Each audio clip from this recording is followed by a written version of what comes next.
지금 재난 문자가 또 하나 들어왔는데 재난 문자만 들어오면 이상하게 동영상 촬영하다 이게 끊어져요. 왜 그런지 잘 모르겠습니다. 다시 시작할게요. 이 5만 명밖에 살 수 없는 이 작은 땅에 어떻게 200만 명이 넘는 많은 사람이 살 수 있느냐? 이거 말이 안 된다라고 얘기합니다.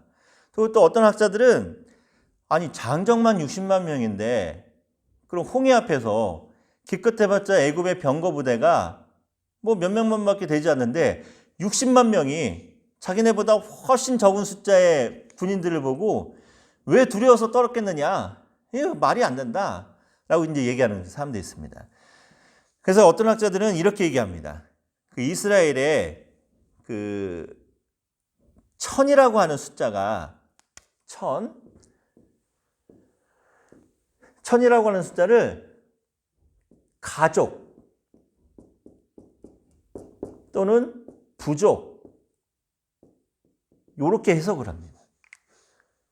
그러니까 60만 명 요게 이제 1000으로 하면은 60만 나누기 1000 하면은 600 정도 되잖아요. 그러니까 기껏해봤자 600 가정이나 600 부족밖에 안 된다. 그래서 실제 그 인원은 이렇게 환산을 해보면은 뭐 몇천 명에서 많아봤자 몇 명만밖에 되지 않을 것이다 라고 이제 이렇게 얘기하는 사람들이 있습니다. 자, 그렇다면은 이게 만약에 그래서 이렇게 많은 인원들이 이집트를 탈출한 게 아니다라고 생각한다면은 출애굽기 1장 구절은 어떻게 해석을 할 거예요? 바로가 이 백성이 우리보다 많도다라고 하면서 걱정을 하는데 이건 또 어떻게 해석을 하냐는 거지. 그래서 우리가 출애굽을 다룰 때 애굽을 탈출하는 이 모든 이야기를 할 때 이건 하나님의 기적이었다라고 밖에는 도저히 설명이 되지 않는 상황입니다. 조금 무책임한 것 같긴 하지만 지금까지 아무리 연구를 하고 노력해봐도 뭐 확실하게 뚜렷하게 밝혀질 수가 없어요. 하나님의 기적이라는 것밖에는. 홍해도 마찬가지죠, 여러분. 홍해를 이스라엘 백성들이 건너는데 홍해를 건너는 사건의 문제점은 뭡니까? 이스라엘 백성들이 살고 있던 고센 땅에서 홍해까지 거리가 약 190km. 190km라면은 어느 정도 거리인가요? 서울을 기점으로 해서 인제까지.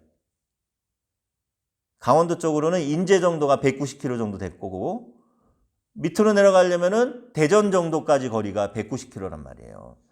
근데 200만 명이나 되는 수많은 사람들이 며칠 만에 아이도 있고 어른도 있고 노약자도 있고 짐도 있는데 어떻게 걸어서 190km를 갈 수 있느냐. 이 말이 안 된다. 그다음 홍해의 길이 2000km가 넘습니다. 넓이 200km가 넘습니다. 수심, 평균 수심이 530m고 제일 깊은 곳은 2300m가 되고 제일 낮은 곳이라고 할지라도 200m가 되는 이 엄청난 길이의 넓이의 홍해.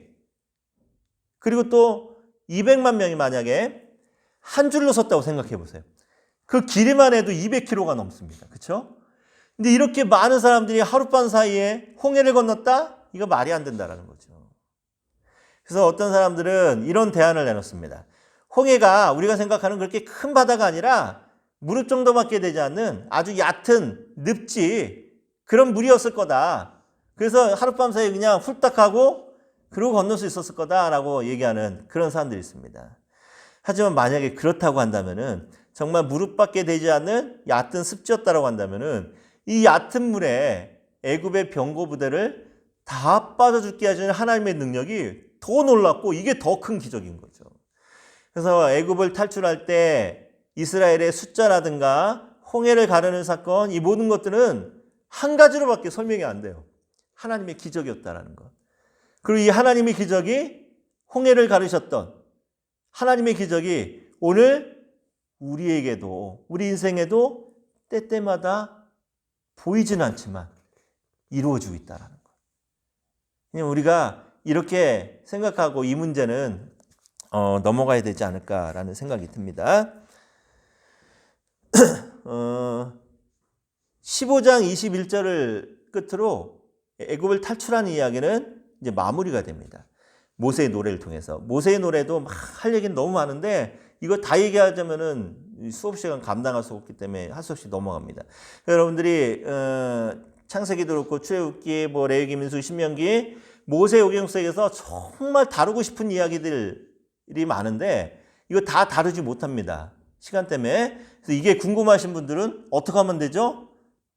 뭘 어떻게 해요? 간단하죠. 다음에 제가 모세오경 강의할 때 수강 신청해서 드리면 되죠. 네. 자, 그건 이제 정확한 거는 좀 자세한 거는 모세오경 때 이제 이야기하도록 할게요. 15장 이제 22절부터 두 번째 단락이 시작이 됩니다. 자, 15장 22절부터 시작이 되는데 15장 22절부터 19장까지는 시내산에 이제 도착하기까지의 이제 이야기를 다루고 있어요. 이 중에 이제 한 가지만 얘기하고 넘어갈게요. 곧바로 홍해를 건너고 나서 만나는 것이 뭡니까? 수르광으로 들어갔다가 물이 없어서 막 불평하는 이스라엘 백성들의 모습을 볼 수 있죠. 그래서 마라라고 하는 곳에서 샘물을 하나 발견하는데 이게 너무 써서 마실 수 없는 거예요. 그때 이스라엘 백성들의 반응이 뭡니까? 좀 전까지 애굽의 10가지 재앙과 홍해를 가르는 모든 사건들을 다 경험했던 이스라엘 백성들. 그래서 모세가 하나님을 찬양하고 미리암이 하나님을 찬양할 때 여인들이 화답하면서 하나님을 막 찬양했던 이 사람들이 3일 만에 이 모든 것이 다 믿음이 무너져 버립니다. 물이 없어서. 써서 못 마시겠다고 하면서 하나님을 원망하고 모세를 원망하면서 막 불평하기 시작합니다. 자, 그때 모세가 어떤 반응을 나타냅니까?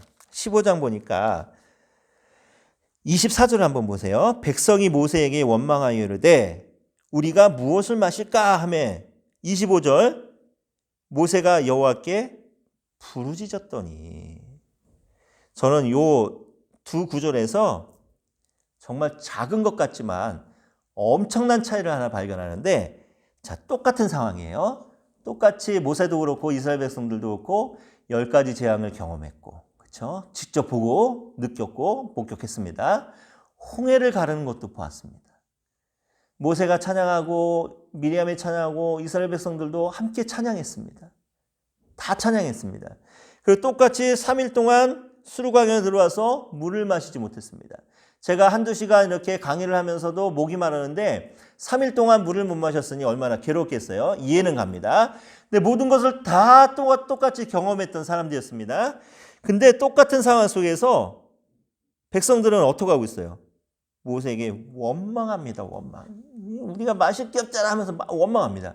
근데 모세는 어떻게 합니까? 25절 보니까 여호와께 부르짖었더니 이게 엄청난 차이잖아요. 여러분. 똑같은 상황 속에서 어리석은 백성들은 불평하고 원망합니다. 하지만 똑같은 상황 속에서 위대한 민족의 지도자는 뭐합니까? 하나님께 부르짖고 기도하는 거예요.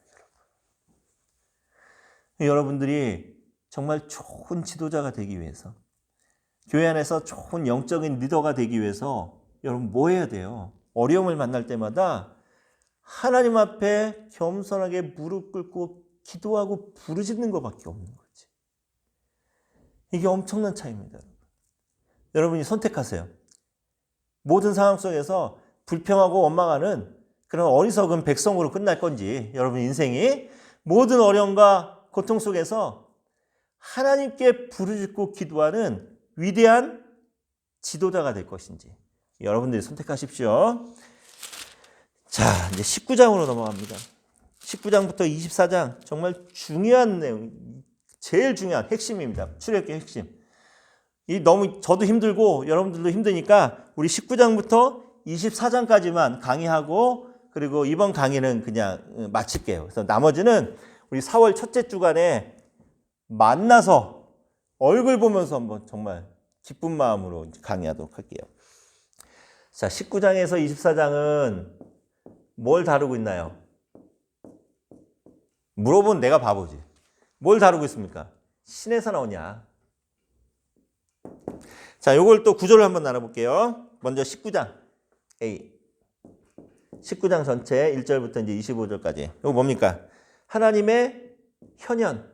현현이 뭐예요? 하나님이 나타나셨다는 거지. 그 다음에 B. 20장 1절에서 17절. 그 유명한 뭡니까? 십계명, 율법을 주시죠.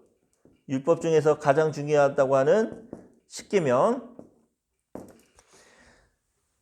C 20장 18절에서 어디까지? 26절.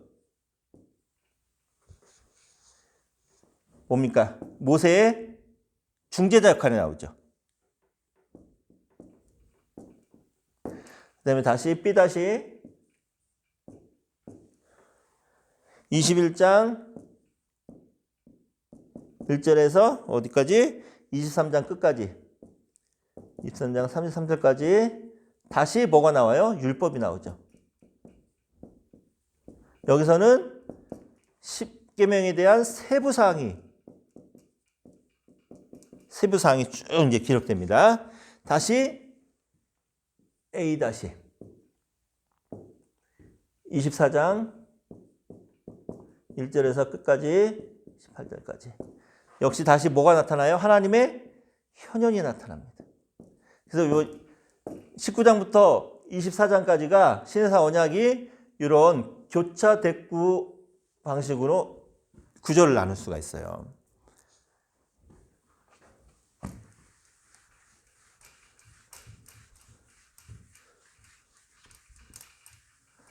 자, 신해선 언약 100번, 1000번을 얘기해도 절대 과하지 않는 정말 중요한 사건입니다. 신해선 언약에 대해서만 우리 좀 간략하게 얘기하고 그리고 강의를 마칠게요. 자, 19장을 한번 보세요. 19장 1절부터 특히 6절은 드디어 이스라엘 백성들이 하나님과 언약을 맺기 전에 그 예비 교섭 준비 그 내용입니다. 자, 어떤 내용이 있는가 하면은 3개월이 되던 날에 1절 보니까 시내광야에 이르렀어요. 3개월. 성경에서 나오는 3개월은 뭔가 새로운 시작을 암시할 때 3이라는 숫자가 나타납니다. 2절 말씀 보니까 그들이 느비딤을 떠나서 시내광야에 이르렀어요. 느비딤이 어떤 곳입니까? 또 혹시 이스라엘 백성들이 물이 없어요 라고 하면서 막 불평하고 원망했던데, 그래서 하나님께서 이 반석을 쳐라 라고 명령하셔서 물을 냈던 그곳이 바로 느비딤입니다. 이스라엘이 하나님을 원망하면서 하나님을 불신했던 느비딤을 떠나서 이제 드디어 새로운 하나님의 언약을 맺게 되는 그 신의 광야로 이제 도착을 합니다. 자, 그러면서 이제 3절, 4절, 5절을 보면은 6절을 보면은 특히 4절 하나님이 이스라엘 백성들에게 어떤 하나님인지를 알려주시는 거예요. 4절 말씀 제가 읽어볼게요. 내가 애굽 사람에게 어떻게 행하였음과 어떻게 행했나요? 10가지 재앙, 홍해 가는 거 얘기하는 거죠. 내가 어떻게 독수리 날개로 너희를 업어 내게로 인도하였음을 너희가 보았느니라. 자, 이스라엘 백성들을 독수리 날개로 업어서 인도하셨대요. 이건 뭐냐면은 독수리의 특징이 뭡니까? 새끼가 태어나면은 높은 곳으로 데리고 올라가서 떨어뜨려 버리죠. 그리고 떨어지는 새끼를 안전하게 어미 독수리의 날개로 받아줍니다. 이걸 계속 되풀이 반복해요. 언제까지? 새끼 독수리가 잘 날을 수 있을 때까지. 그렇듯이 하나님께서 이스라엘 백성들을 이렇게 인도하셨다는 거예요. 안전하게. 하지만 이스라엘 백성들의 그 믿음이 강건해질 수 있도록 여러 가지 재앙과 어려움을 통해서 이스라엘 백성들을 훈련하면서 오셨다는 겁니다. 자, 그러면서 말씀하시기를 세계가 다 내게 속했다. 하나님이 창조자다라는 걸 얘기하는 거죠. 그래서 너희가 내 말을 잘 듣고 내 언약을 지키면 너희는 모든 민족 중에서 내 뭐가 됐대요? 첫 번째 약속. 소유가 되겠다. 소유. 히브리어로 세골라라고 하는데 보물이란 뜻을 갖고 있습니다. 하나님이 약속합니다. 이스라엘 백성들아, 너희들을 나의 최고 값비싼 가장 귀한 보물 삼아주겠다. 두 번째 약속 뭡니까? 본문 보니까 6절 보니까 너희가 내게 대하여 제사장 나라가 되게 하겠다. 제사장. 여러분, 제사장이 뭐 하는 사람이에요? 이스라엘 백성들이 죄를 짓고 나면은 하나님과의 관계가 깨어집니다. 이 관계를 다시 회복시켜서 하나님의 은혜와 복을 다시 받을 수 있도록 하기 위해서는 제사를 드려야 돼요. 이 제사가 하나님께 잘 드려질 수 있도록 중간에서 도와주는 사람이 제사장입니다. 이스라엘 백성들에게 제사장의 나라가 되게 하겠다라는 말의 의미는 뭐냐면은 한마디로 말해서 모든 열방 속에서 이스라엘을 복의 근원을 삼아주겠다는 거죠. 복의 근원. 하나님과의 관계를 다시 회복시켜줄 수 있는 중간다리 역할, 복의 근원을 만들어주겠다라고 약속합니다. 이 얼마나 큰 영광입니까? 세 번째 약속 뭡니까? 거룩한 백성이 되리라. 거룩한 백성.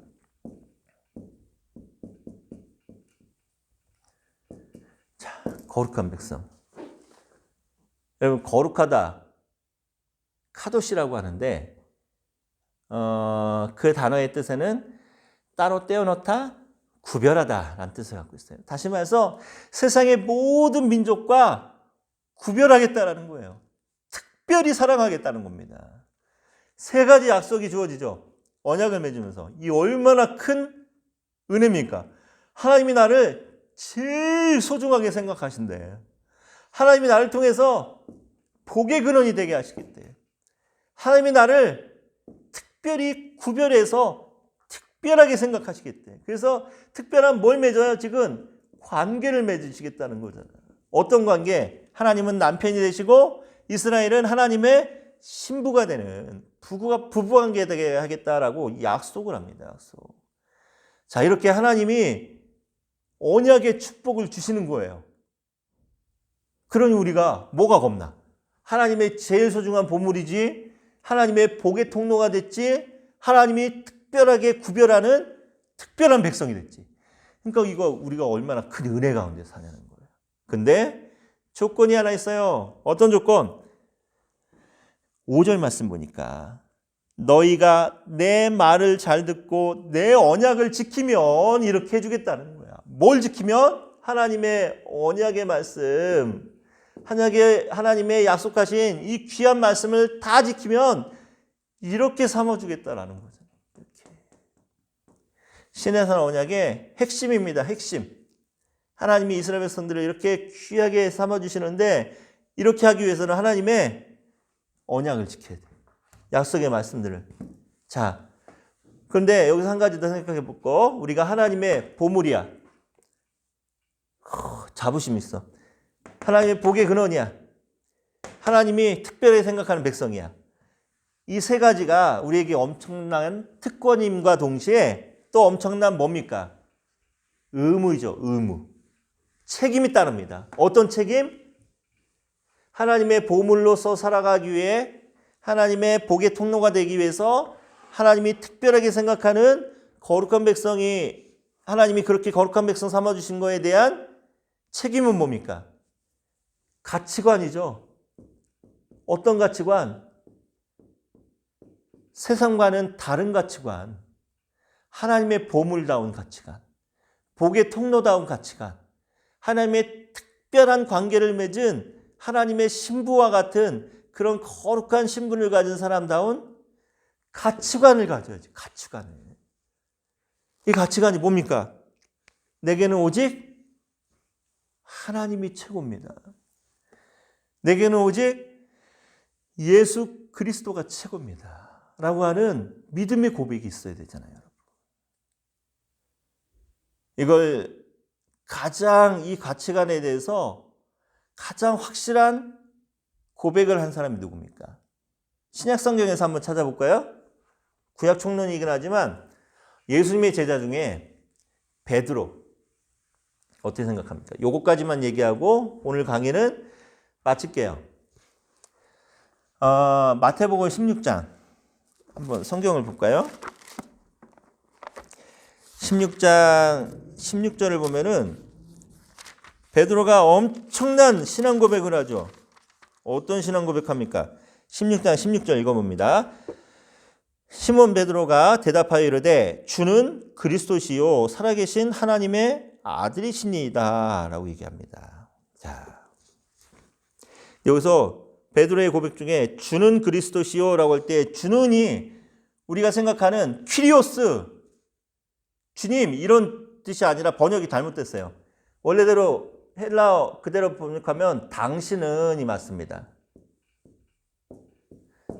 그러니까 이대로 읽어보면 당신은 그리스도시요 살아계신 하나님의 아들이십니다 라고 표현을 했었습니다. 자, 왜 이 단어가 중요하냐면은 이 배경을 한번 생각해 볼게요.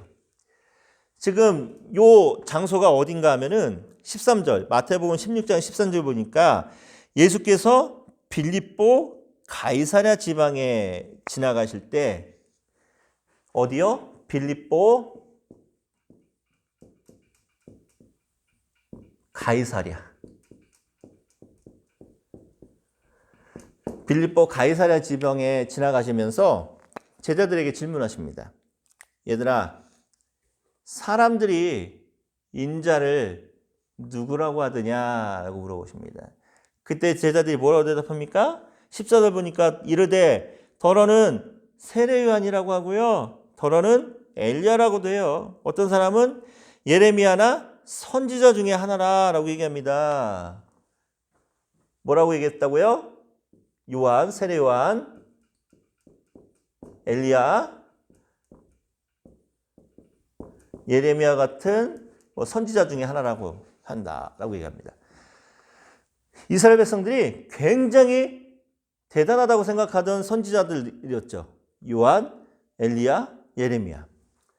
자, 왜 하필이면 예수님께서 빌립보 가이사랴 지역에서 지방을 지나면서 질문하셨으며 제자들이 왜 이 대답을 했을 때 상황이 어땠을까를 한번 생각을 해볼게요.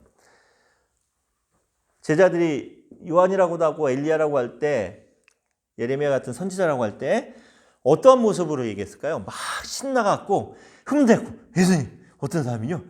예수님을 세례 요한이라고 하고요. 어떤 사람은 엘리야라고도 하고요. 어떤 사람은 막 예레미야 같은 선지자래요 라고 하면서 막 흥분되고 들떠갖고 했을까요? 아니면 기가 팍 좋아갖고 세례 요한이라고도 하고요. 때로는 뭐 엘리야라고도 하고 예레미야라고도 해요. 이렇게 대답했을까요? 저는 후자 두 번째라고 생각합니다. 자, 왜냐면은 생각해 보세요. 여러분, 지금 이 지역이 빌립보 가이사랴라고 했잖아요. 그렇죠? 빌립보 가이사라는 지방은 어떤 지역이냐면은 이름을 보면은 두 명의 왕의 이름이 합성이 됐습니다. 당시 유대를 다스리던 헤롯 빌립이라고 하는 분봉왕과 로마의 황제였던 가이사르, 그 유명한 줄리어스 시저, 황제 이름을 붙였습니다. 자, 이 당시 로마 시대 때 로마의 지배를 받고 있는 많은 그 도시국가들 중에 로마 황제 이름을 붙이는 그런 지역이 가끔 있었습니다. 근데 이렇게 로마 황제 이름을 갖다 붙이려면요, 몇 가지 그 조건이 있어요. 도시의 규모나 인구수도 어느 정도로 이제 큰 도시여야 되고, 경제적으로도 좀 부유해야 되고, 문화적으로도 조금 발전해야 되고, 제일 중요한 것, 로마 황제의 신상을 세워놓고 내가 로마 황제를 신으로 섬기겠습니다 라고 하는 고백이 있는 곳이, 고백이 있어야만 그곳에 그 지역의 이름에 로마 황제 이름을 붙일 수 있었습니다. 그러니까 빌립보 가이사라는 지방에 빌립이라고 하는 유대의 분봉왕이 가이사랴 로마 황제 이름을 지었다라는 것은, 붙였다는 것은 이 지역에다 엄청난 큰 로마 황제의 신상을 세워놓고 로마 황제를 신으로 섬기겠습니다 라고 했던 우상의 도시였다라는 거예요. 자, 이런 화려한 우상의 도시를 예수님께서 쭉 지나면서 제자들에게 물어보십니다. 얘들아, 사람들이 나를 누구라고 하느냐라고 했을 때 제자들이 기가 팍 죽어서 대답합니다. 어떤 사람은 세례 요한이라고도 하고요. 어떤 사람은 엘리야라고도 하고, 뭐 예레미야나 선지자 중에 하나라고도 합니다. 여러분, 세례 요한, 엘리야, 예레미야 같은 선지자들의 공통점이 뭡니까? 굉장히 큰 능력을 발휘하긴 했지만 그 당시 모든 사람들에게 다, 특히 정치적인 힘을 갖고 있던 모든 사람들에게 다 대적들이었습니다. 잡아 죽이려고 혈안이 되어서 목숨의 위험을 겪었던 사람들이 바로 그런 사람들이었습니다. 근데 제자들이 이렇게 대답하는 이유는 뭐냐면은 지금 예수님을 사람들이 그렇게 생각한다라는 거예요. 뭐 능력이 있고 대단하다고 하는데 지금 많은 사람들이 예수님을 이렇게 핍박하고 이렇게 잡아주기도 하고 심지어는 별 볼 일 없이 생각합니다 라고 얘기한다라는 거예요. 어떻게 보면은 이런 생각도 있겠죠. 자신들의 몰골을 보면서 정말 몇 날 며칠 계속 전도여행도 하고 성경 말씀 전하고 막 기적 일으키고 막 병 고치고 막 이런 중에서 예수님도 그렇고 제자들도 그렇고 얼마나 꾀대자였겠습니까? 그렇죠? 그 모습을 보면서 차라리 우리보다 노마 황제의 신상을 지키는 신전 문지기가 우리보다 더 깔끔하고 더 화려하고 좋다라는 생각 속에서 아마 기가 팍 죽어서 얘기했을 것 같아요. 그때 예수님이 다시 물어보시죠. 그렇다면 너희들은 나를 누구라고 생각하느냐? 라고 얘기합니다. 그때 베드로가 손을 번쩍 들면서 얘기하죠. 뭐라고 얘기합니까? 당신은 그리스도시요 살아계신 하나님의 아들이십니다. 이게 무슨 의미입니까? 예수님, 선생님, 세상 사람들은요 선생님에 대해서 그렇게 얘기합니다. 세례 요한이라고도 하고 엘리야라고도 하고 예레미야 같은 선지자 중에 하나라고도 하고 핍박하고 아무도 예수님에게 대해서 선생님에 대해서 주목하지 않지만 그렇지만 나에게 있어서만큼은 당신은 살아계신 하나님의 아들이십니다. 그리스도이십니다. 당신이 정말 하나님의 아들이시고 내 인생의 모든 것을 구원하실 그리스도 메시아인 것을 내가 확신하고 고백합니다 라고 하는 정말 절대적인 가치관을 갖고 고백을 하고 있는 거예요. 그래서 예수님이 이 믿음의 고백에 극찬을 하십니다. 바요나 시몬아 내가 복이 있도다. 이를 내게 알게 하는 이는 혈육이 아니고 누구? 하늘에 계신 내 아버지가 너를 알게 했다라고 하면서 베드로를 극찬을 하는 이유가 바로 그거예요. 베드로는 전혀 다른 가치관으로 예수님을 바라봤다는 겁니다. 오늘 하나님께서 시내산에서 이스라엘과 언약을 맺으시면서 너희들은 내 소유 보물이 되게 할 거야. 너희들은 제사장 나라가 되게 해서 복의 근원이 되게 할 거야. 내가 너희들을 특별히 구별해서 나의 특별한 백성 삼을 거야 라고 약속하시는데 이때 오늘 우리에게 필요한 게 뭐예요? 그런 하나님의 약속을 받으면서 하나님만이 나의 주인이십니다. 내가 세상 그 무엇과도 하나님을 우리 예수 그리스도를 바꾸지 않겠습니다라고 하는 믿음의 가치관으로 살아갈 때 그때 우리가 하나님의 선택받은 언약 백성다운 모습으로 살아갈 수 있는 거죠. 시내산 언약 정말 중요합니다. 우리 다음 시간 우리 만나서 시내산 언약에 대해서 조금 더 이야기하고 그리고 이제 계속해서 진도 나가면서 레위기 공부하도록 하겠습니다. 오늘도 또 짧게 하려고 했는데 오늘도 시간이 좀 많이 길어진 것 같아요. 하지만 그래도 우리 오늘 수업 또 잘 또 들으시고 우리 다음 주에 건강하게 만나서 우리 정말 얼굴 보고 기쁜 모습으로 우리 함께 수업하면 좋을 것 같습니다. 고생하셨고 우리 기도하고 제가 마칠게요. 하나님 감사드립니다. 아직도 코로나19로 인하여서 전 세계가 어려움을 겪고 있습니다.